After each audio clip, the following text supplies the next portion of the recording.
Ahojte, mám tu upgrade banánovej zmrzliny. Tentokrát použijem mrazené banány, všetky, a mrazené maliny. Trošku rastlinného nápoja, aj po zemi a po stole, vždy pripravený. Mixujeme.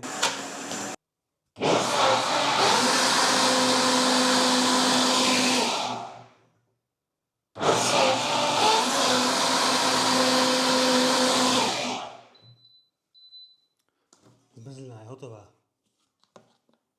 Asi som mu trošku roztopil. Prelejeme a šupneme na chvíľu do mrazáku. A tak my doma máme vďaka Bravium domácu zmrzlinu. Ak vy nemáte ešte svoj Bravium mixér a chcete, tak navštívte web Bravium.cz a po zadaní kódu BUDVEGAN10 máte 10% zľavu. Ako to u mňa býva, nebolo to pár hodín, ale bolo to pár dní, ale vyzerá úžasne. Posúďte sami. Chutí ešte lepšie, ako vyzerá. Toto je, prosím pekne, zmrzlina z banánov a malín. Ňam. Nie ste zvieratka. Dajte si banánovú malínovú zmrzlinu.